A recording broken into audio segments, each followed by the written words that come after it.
लं वं रं यं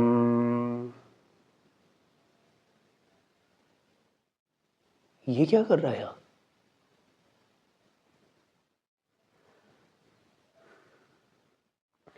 भाई ये कुंडलिनी मेडिटेशन है और ये मैंने YouTube से सीखा। बड़ा ही फेमस चैनल है एक, बहुत ही अच्छे से गाइड किया हुआ है उसने उस वीडियो में, और वो मैंने वहीं से सीखा और अब मैं इसे डेली प्रैक्टिस कर रहा हूँ। जब से मैं इसे डेली प्रैक्टिस कर रहा हूँ तो मैं देखा कि मेरी बॉडी के अंदर ना एनर्जी आ रही है।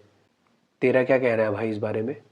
तो काफ़ी टाइम से योगा कर रहा है, तूने कभी ट्राई नहीं किया कि कुंडलिनी मेडिटेशन? हाँ भाई बिल्कुल, मैं तुझे पूरा एक्सप्लेन कर सकता हूँ, बहुत अच्छे से एक्सप्लेन कर सकता हूँ। आ इधर को आके बैठ, सामने बैठ, सुन भाई।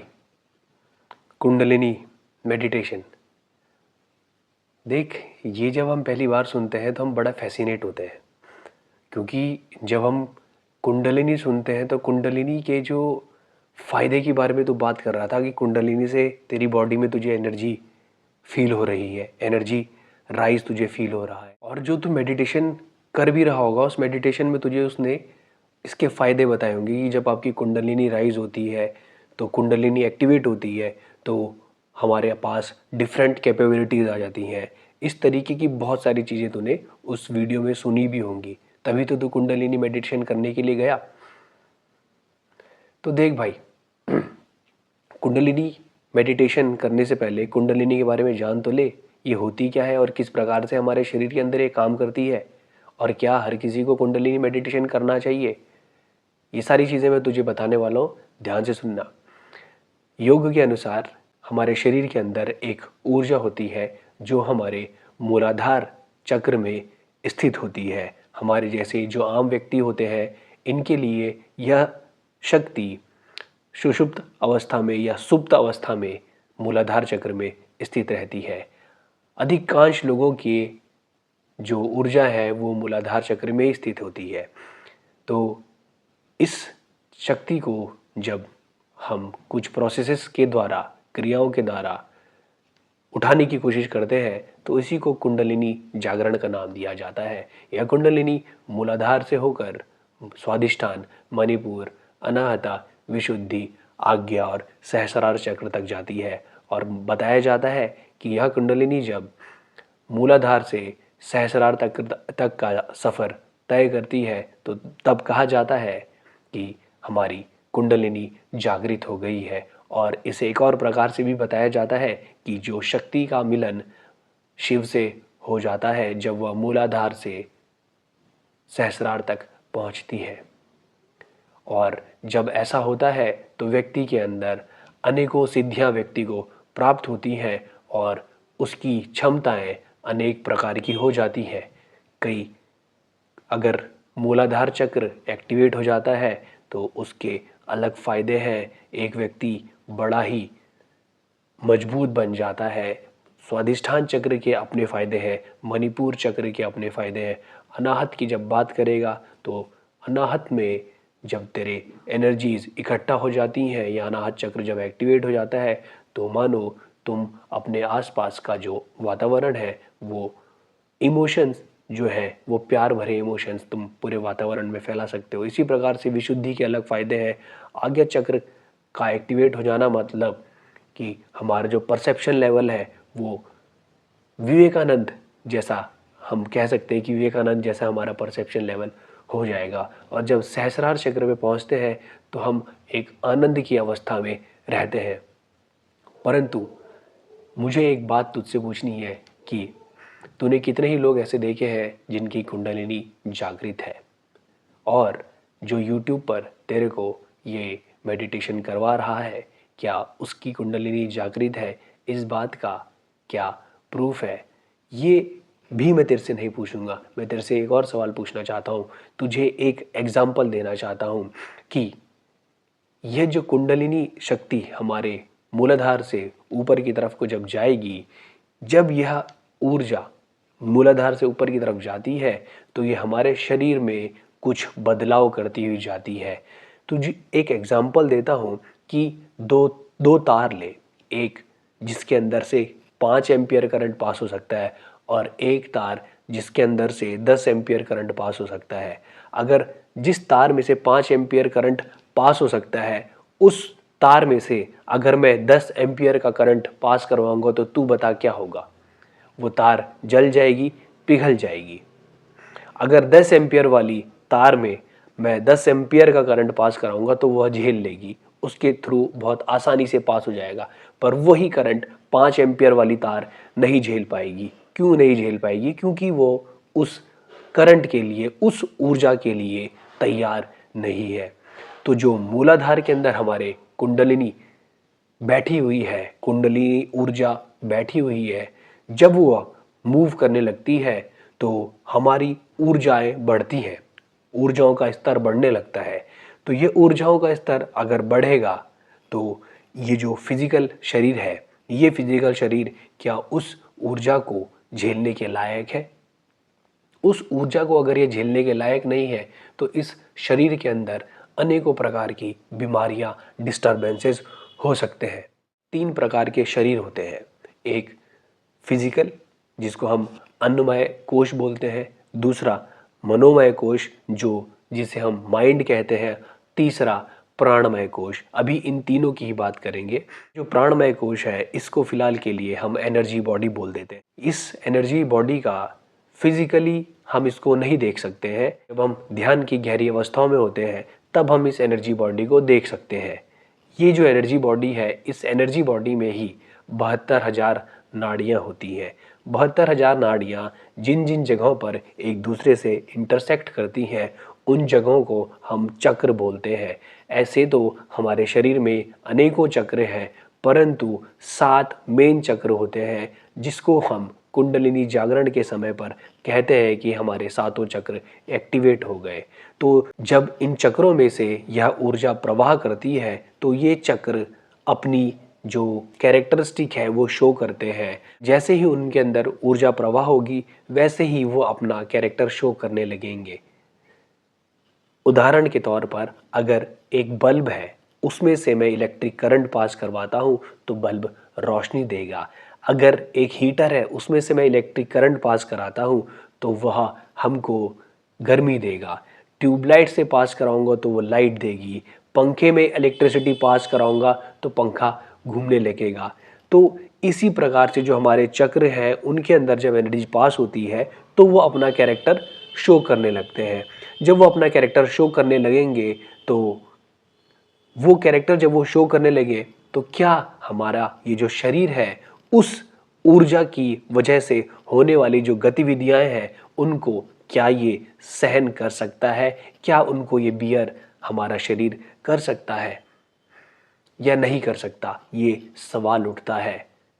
यह बताया जाता है कि हमारे शरीर के अंदर हमेशा कुंडलिनी जो है वो राइज करने की कोशिश कर रही है, परंतु हमारे जो माइंड के पैटर्न्स होते हैं, हमारे जो संस्कार होते हैं, उनकी वजह से हमारी ऊर्जाएं अपने आप ऊपर की तरफ नहीं उठ पाती हैं।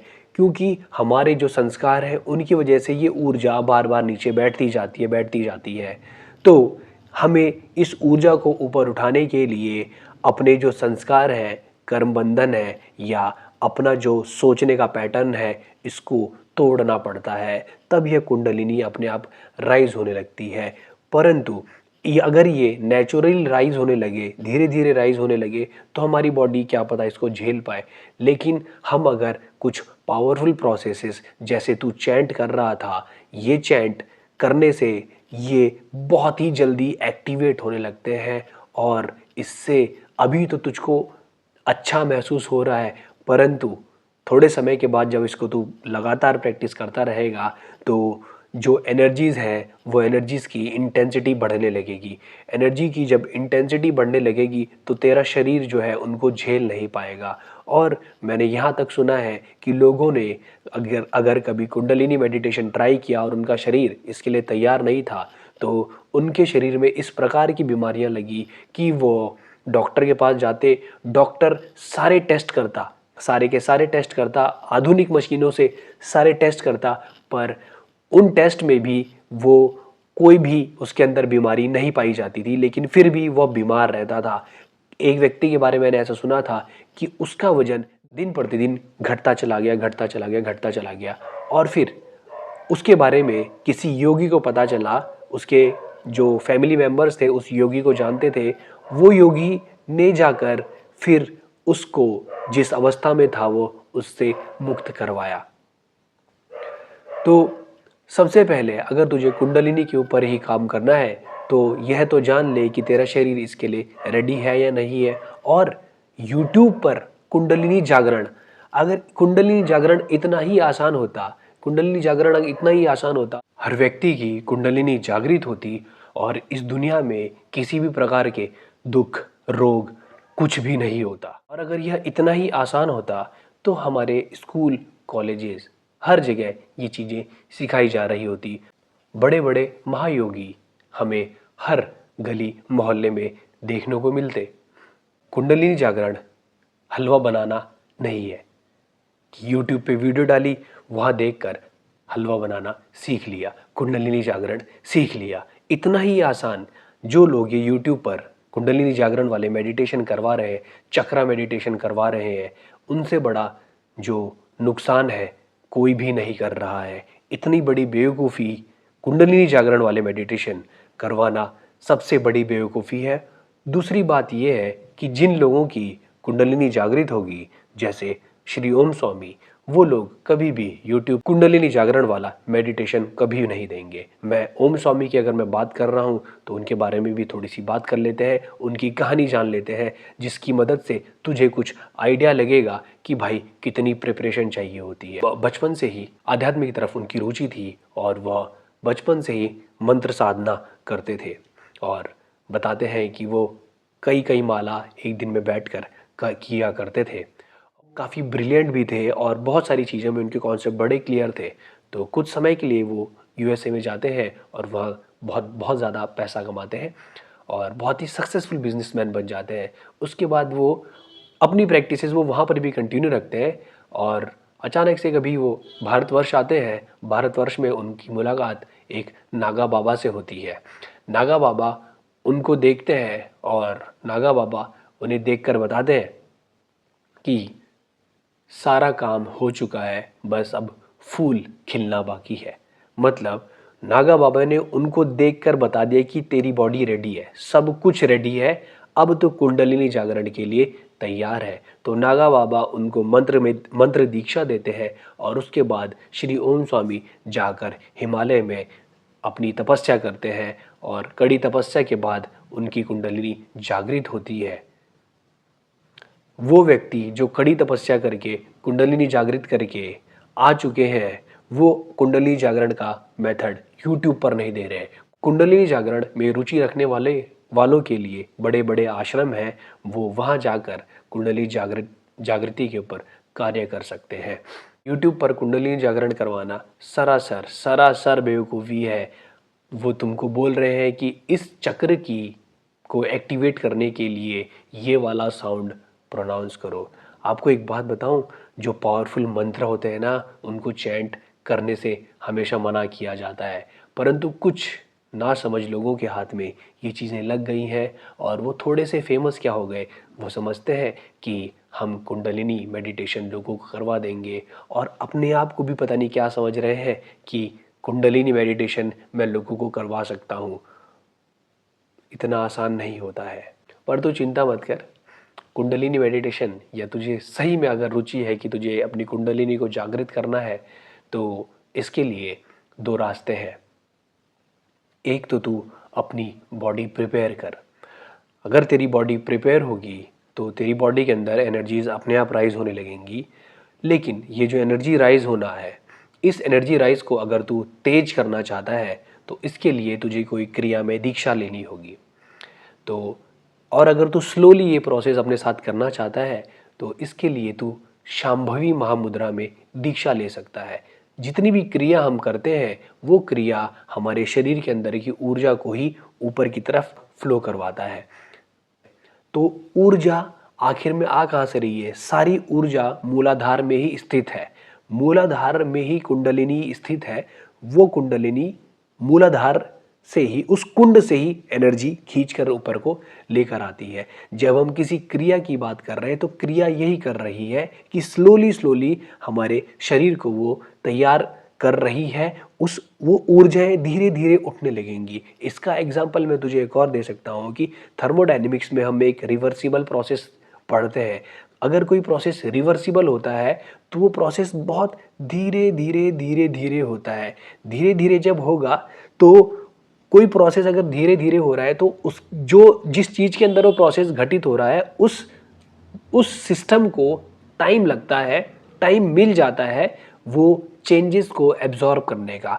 तो हमारे शरीर के अंदर अगर ऊर्जाएं धीरे धीरे बढ़ने लगेंगी तो हमारा शरीर उन ऊर्जाओं को बहुत आसानी से एब्जॉर्ब कर सकता है। लेकिन अचानक से बहुत बहुत ज़्यादा ऊर्जा आ गई तो हो सकता है कि हमारा शरीर ही कहीं से ब्रेक हो जाए। अगर 100 वाट के बल्ब में तूने देखा होगा, पहले के ज़माने में तूने देखा होगा कि अचानक से अगर वोल्टेज बहुत ज़्यादा आ जाए तो बल्ब फ्यूज़ हो जाते थे। इसी प्रकार से हमारे शरीर में अगर ऊर्जा अचानक से ज़्यादा बढ़ गई तो हम भी फ्यूज़ हो सकते हैं, हमारे शरीर के कुछ पार्ट फेल हो सकते हैं। कुंडलिनी मेडिटेशन में ये ध्यान रखा जाता है। तो अगर तू कोई क्रिया किसी गुरु से प्राप्त कर रहा है तो वो तेरे को ऐसी क्रिया देंगे जिससे धीरे धीरे धीरे धीरे जो कुंडलिनी है वो अपने आप ही राइज होगी। पर अगर तू और अच्छे से अग्रसर होना चाहता है तो तू हायर लेवल की भी प्रैक्टिसेस सीख सकता है। तो इसके लिए तुझे अपने शरीर को तैयार करना होगा हायर लेवल की प्रैक्टिसेस के लिए, हायर लेवल की जो एनर्जी राइज है उनके लिए। तो तू हठ योगा की प्रैक्टिसेस सीख सकता है, जैसे सूर्य क्रिया। सूर्य क्रिया हमारे शरीर को तैयार करती है कि हमारे शरीर में जो लेफ्ट और राइट एनर्जी चैनल्स होते हैं, ईड़ा और पिंगला, इनको सूर्य क्रिया बैलेंस करती है। तब सुषुम्ना के थ्रू ऊर्जा राइज होती है। जब ईड़ा और पिंगला बैलेंस होंगे तो ऊर्जा अपने आप राइज होने लगेगी। और अगर तू इसके साथ कोई क्रिया करता है तो देखना तेरी ऊर्जा तुझे ऊपर की तरफ को उठती हुई बहुत आसानी से महसूस हो सकती है। तो सूर्य क्रिया बहुत ही एक पावरफुल प्रैक्टिस है जो ईशा फाउंडेशन के द्वारा सिखाई जाती है, तो उसको भी सीख सकता है। और तो अपनी अगर साधना में आगे बढ़ना चाहता है तो सही में अगर सीरियस है तो तू शक्ति चलन क्रिया सीख सकता है जो 0 इंटेंसिव प्रोग्राम में सिखाई जाती है। अगर तू अपने शरीर को हठ योग के द्वारा, सूर्य क्रिया हठ योग के अंदर ही सिखाई जाती है, अगर तू अपने शरीर को हठ योग के द्वारा तैयार करता है तो फिर तेरे कुंडलिनी एक्टिवेट होने के चांस बहुत ज़्यादा बढ़ जाएंगे। कुंडलिनी एक्टिवेट तो किसी की भी करवाई जा सकती है, पर क्या वो कुंडलिनी एक्टिवेट होने के बाद जो ऊर्जा है उनको झेल पाएगा या नहीं झेल पाएगा। हठ योग इसलिए करवाया जा रहा है ताकि हमारा शरीर उन ऊर्जाओं के लिए तैयार हो जाए। उम्मीद करता हूँ तुझे ये समझ आया होगा और तू आगे से ये बेवकूफ़ी नहीं करेगा जो तू अभी यहाँ पर बैठ के कर रहा था। और बाकी लोग जो तेरे से छोटे भी हैं उन सब लोगों को बताने की ये तेरी जिम्मेदारी बनती है कि ये YouTube पर कुंडलिनी एक्टिवेट जो करवा रहे हैं ऐसी वीडियोस को देखना बंद करें। इतना आसान नहीं है, नुकसानदायक है। तुझे शुरू में तो लगेगा कि ऊर्जाएं बढ़ रही है, परंतु उसके बाद जब तेरे शरीर में दिक्कतें होने लगेगी और तू उसके YouTube के वीडियो के नीचे कमेंट करेगा तो तेरे को जवाब नहीं मिलने वाला है। अपने व्यूज़ को बढ़ाने के लिए वीडियो तो कोई भी बना देगा, लेकिन उस वीडियो की वजह से जो बच्चों का नुकसान हो रहा है वो नुकसान की भरपाई कौन करेगा। ऐसी ऐसी बीमारियां लग जाएंगी जिसका इलाज डॉक्टरों के पास भी नहीं है। तो भाई ध्यान रखना, आगे से ये गलती ना करना, ये गलती बिल्कुल भी ना करना। और तू किस्मत वाला है कि तुझे मैंने अभी रोक दिया ये मेडिटेशन करने से।